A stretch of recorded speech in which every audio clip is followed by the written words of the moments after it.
Namaskar from our channel, The Consultant's View.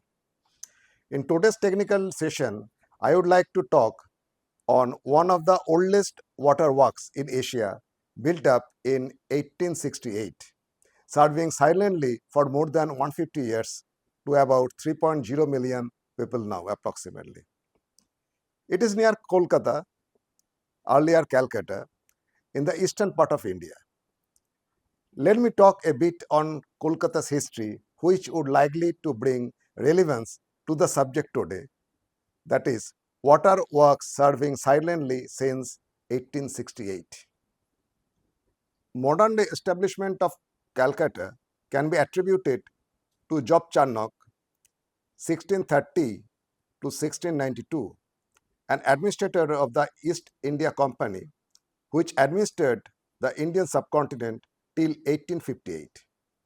Calcutta served as capital of India for 150 years from 1757 to 1911. From a simple place of commerce, Calcutta gradually evolved into an administrative center and developed in every sphere: industry, transport, health, education, public facilities, utilities, waterways, ports, literature, and obviously art and culture. Calcutta has experienced a lot right from partition of Bengal in 1905, moving of capital from Calcutta to New Delhi in 1911, impact of world wars, communal violence in 1946, India's independence and partition of India in 1947. This picture reflects Calcutta in colonial era and today's Kolkata. Now, let me talk on the evolution of an organized water supply system in Calcutta. The tank at Lal Degi, now Dalhousie Square, extended to supply and provide water to Fort William area and areas along the river bank. In other part of the town, private well and private dark tanks served the purpose. Carrying water to household by water vendors was a common feature. The town improvement and lottery committee realized the importance of having a city water supply. Construction of large tank at Cornwallis Square, today's Hedua, College Square, Wellington Square, Wellesley Square, Mirzapur, and several others. The advent of an organized water supply from Chatpal Ghat pumping station and as unfiltered supply, an associated system of aqueduct. Open water channel to provide water supply to Calcutta. A legislation first reorganized the requirement of an organized supply of wholesome and reliable water. Rehabilitation and extension of supplies of aqueduct connected to unfiltered supply to Wellington Square, Wellesley Place, and College Square. William Clark, MICE, the secretary of the corporation, was appointed. He felt that there was a requirement of organized water treatment plant. Here comes Palta Water Works, now named Indira Gandhi Water Works. Let me go to the genesis of Palta Water Works. In 1861 to 1863, Dr. McNamara was entrusted to carry out an exhaustive analysis of water quality of Hooghly River at three locations, namely Kashipur, Paltaghat, and Chunchura. On observing the poor water quality near Kashipur, the much cheaper option of locating raw water intake works at this location was dropped out. River water at other two locations, Paltaghat and Chushura, was observed to be good enough to be converted into potable form after settling and filtration.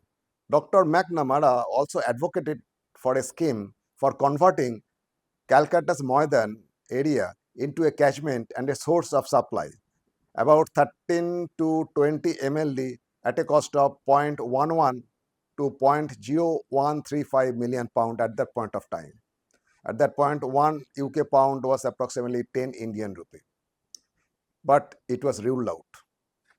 In 1865 to 1866, Mr. William Clark submitted a comprehensive report on Palta Water Works scheme, and this was accepted on its entirety by the Water Supply and the Finance Committee of the corporation.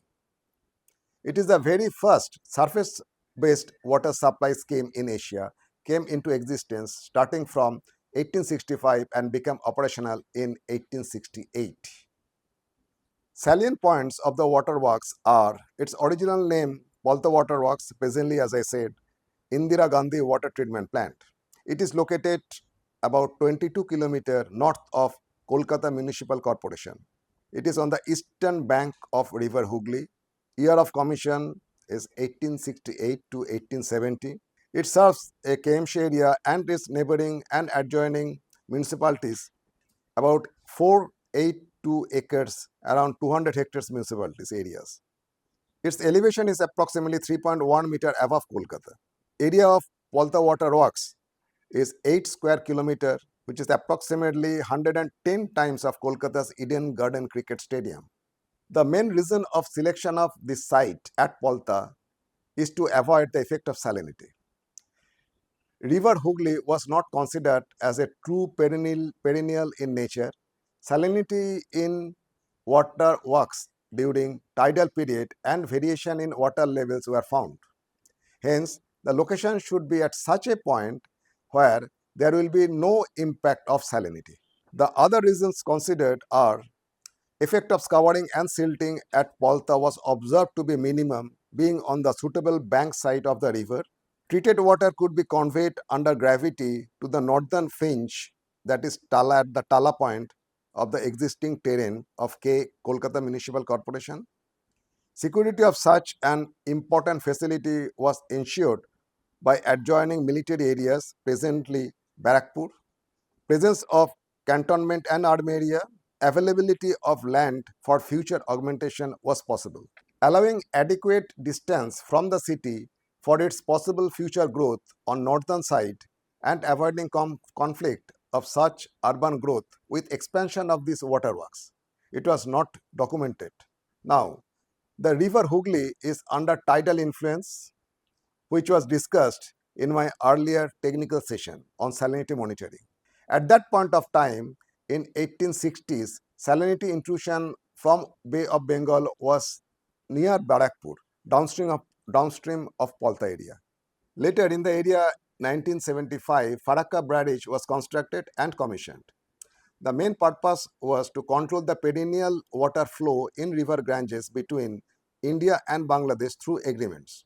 A part of river water, approximately 1800 cubic meter per second, was diverted from Ganges to river Hooghly by constructing an artificial canal connected from river Ganges to river Hooghly in Farakka region. Due to huge influx of fresh water from river Ganges, salinity issue was permanently gets resolved. This river Hooghly got perennial river status functionally. Now, let me discuss the augmentation of the system with evolution of facilities from 1868 till 1918. I have the information till 1918. Settling tank and sluice and filters, 6 number settling tank in 1868, 4th settling tank in 1888 was constructed with a total capacity of 6 mgd. It was further augmented to 100 mgd with sluice and filters right from 1888 to 1927, pre-settling tanks in 1888, final settling basin in 1927, rapid gravity filters in 1952, conventional clarificator in 1977. It was considered as WTP1. Later, in 1968, another separate plant, WTP2, was constructed. It was of 60 mgd capacity, built on the fundamental principle of conventional clarificator and rapid gravity filter.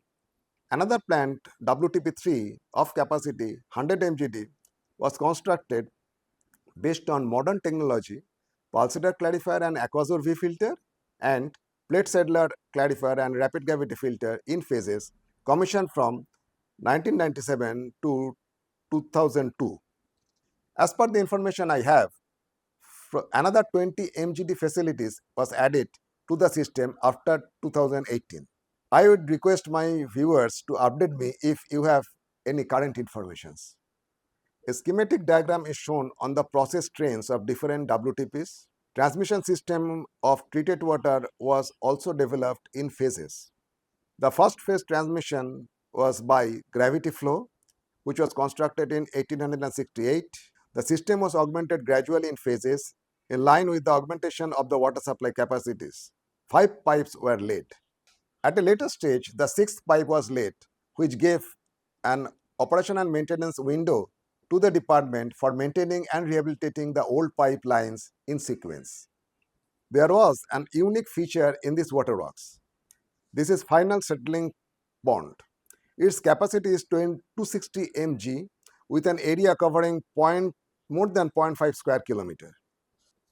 It has got a detention capacity of 3 days, which renders operational flexibility to this system. Fundamentally, there is natural settlement of particles, less pollutant loading rate on sluice and filter, thus increasing cleaning, which renders best quality water quality output. It is also eco-friendly. It had an organized sludge management system. It was brilliant. A railway track was functional to support and transport the sludge of the settling tank to an adjacent brick manufacturing industry, which was constructed at that point of time for appropriate utilization of the sludge. This can be treated as a value chain of the system, which was undoubtedly an example of the value engineering. It was conceived back in 19th century when there was no jargon like value engineering. This also showcases the sustainability approach of the planner and the designers at that point of time. It appears to me that more we deep down into the history of engineering marvels, more we discover their design approach and mindset towards sustainability. Sustainable development was inherited by the engineers at that time. It was not a special attribute like now to get imbibed into them. Perhaps there was no word sustainable development at that point of time in their engineering domain. But sustainable development was an inbuilt character within all engineers. Who knows? Maybe our indigenous ancestors were more concerned on sustainable development. It's all for today. Hope you enjoyed the technical session. Thanks for your patience. Namaskar.